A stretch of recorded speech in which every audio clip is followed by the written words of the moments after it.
Subscribe now and press the bell icon. Never miss an update.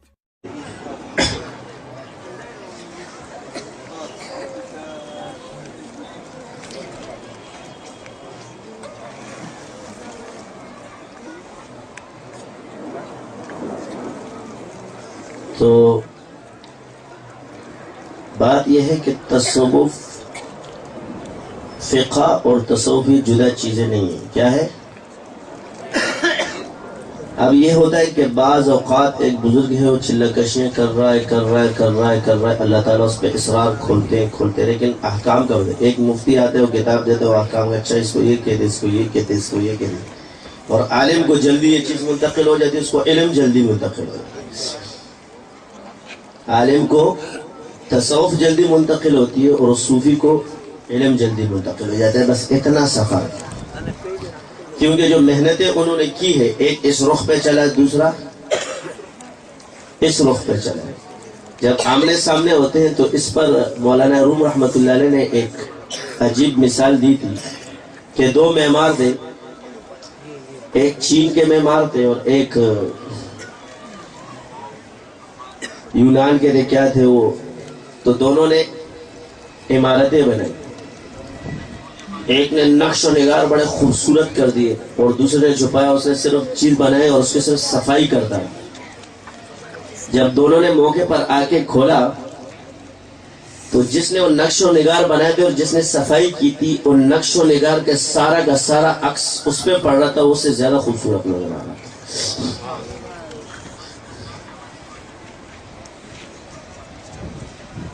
تو اب کیا ہے؟ یہ مثال انہوں نے علم اور تصوف کی دی، فقہ اور تصوف پر دی کہ وہ اپنے باطن کو صاف کرتے ہیں یہ اس طرح.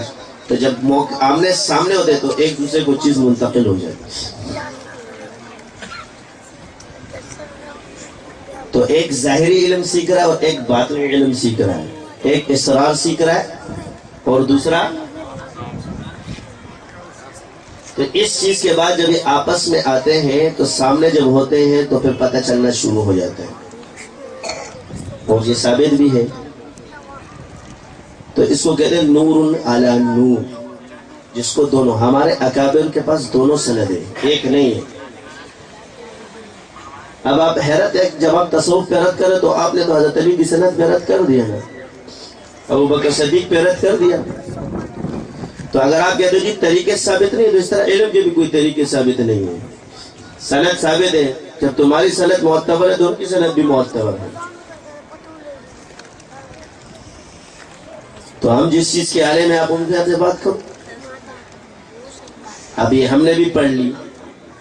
ایک بزرگ ہیں، انہوں نے مجھے اجازت حدیث بھی دی ہے اور یہ ساری چیزیں دی، لیکن میں بتاتا نہیں. میں نے ان کو جا کے بول دیا حضرت میں نے درس نظامی نہیں پڑھا، لیکن اللہ نے مجھے علم دیا. فرمایا شاہ صاحب پھر کیا ضرورت ہے آپ کو؟ میں نے میرے شاگرد نے اچھا لے لیا، میں سند بھی دکھا سکتا ہوں. اور وہ سند انہوں نے تقی صاحب کو بھی دیے، بڑے بڑے بزرگوں کو دیے.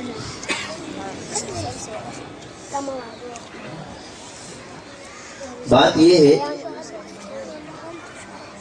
کہ آپ الفاظ سیکھتے ہو، ہم لوگ معانی سیکھ لیتے ہیں. فرق نہیں. شاہ ولی اللہ رحمۃ اللہ علیہ کے بارے میں ان کے استاد فرماتے کہ میں ان کو الفاظ سکھاتا ہوں، یہ مجھے معانی سکھاتے ہیں. صوفی تھے. تو بعض چیزیں شریعت میں، اب آپ کہتے جی ایک اختلاف یہ چلا صوفیہ جی ضعیف حدیث کو لیتے، فلانا لیتے، یہ لڑائی بڑی چلی ہوئی ہے. اچھا وہ کیوں لیتے ہیں؟ تو وسیلہ تین چیزوں کا یاد رکھنا.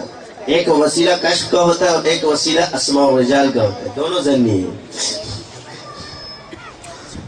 آپ کے پاس یہ یقینی ہے؟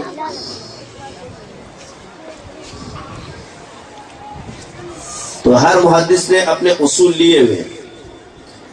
تو میں اس بات پہ کہتا ہوں کہ حدیث کو پہچاننے کی مہارت تین لوگوں کو ضرور ہوتی، جو ایک کشف کا ماہر ہو یا اسماء و رجال سے آئی ہو، لیکن ایک وہ جو بلاغت جانتا ہو، جو عربی میں کمال کی بلاغت رکھتا ہو. اس کے سامنے کر دو بتا دے گا یہ کسی غیر نبی کا کلام ہے یا نہیں، یہ اللہ کا کلام ہے.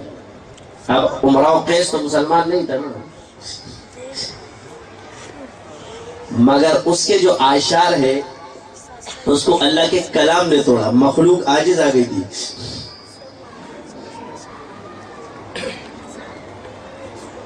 اگر وہ حضور کے دور میں ہوتا تو شاید مسلمان ہو جاتا. کیوں؟ ایک انسان کو جب پہچان ہوتی ہے, اخفش مشہور ایک مجوسی تھا, کون تھا یہ بھی کتنا مشہور تھا, اور بھی بتا. تو جب کفار نے اس کو پیسے دیے ہوئے, طارق جمیل صاحب نے بیان کیے کہ بھائی تو جو ہے نا کمرہ لے لے. اس نے کہا 1 سال کا خرچ کا قرآن کے مقابلے میں کلام بنا.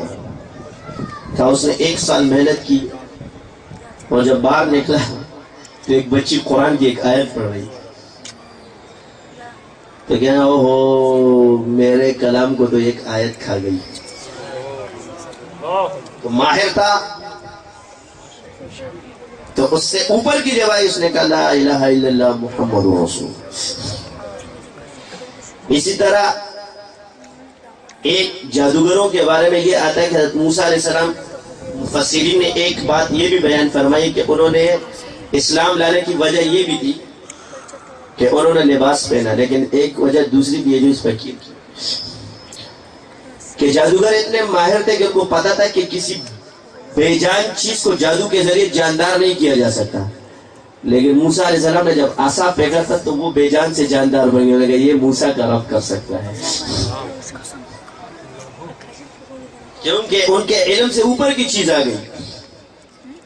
اور وہ انہوں نے کہا کہ یہ نہیں ہو سکتا کہ بے جان چیز جاندار ہو جائے, یہ معجزہ ہے. اور ایک ایسے بزرگان دین جن کا مکاشفہ بڑا قوی ہو, کشف اور کرامات برحق ہے, تو رجال اللہ کے ساتھ ہیں, کیوں نہیں مانتے؟ تو ایسے صوفیہ وہ نور دیکھ لیا کرتے تھے کہ اس میں حدیث کا نور موجود ہے کہ نہیں ہے. وہ یہ نہیں دیکھتے کہ اس کو لانے والے کون ہیں, جب وہ الفاظ سے نور کو دیکھ لیتے تھے. اور حضرت مفتی رشید صاحب نے ایک کتاب میں یہ لکھا ہے کہ ایک بزرگ تھے, ان کے سامنے جب کوئی عربی پڑھتا تھا تو وہ فرماتے تھے یہ عربی پڑھ, یہ قرآن پڑھ رہا ہے. قرآن جب تلاوت کرتے قرآن پڑھ رہے, وہ عالم نہیں تھے, فرمایا وہ عارف تھے, علم ابھی دے. اور جب حدیث پڑھتا تھا فرماتے یہ حدیث پڑھ رہا ہے.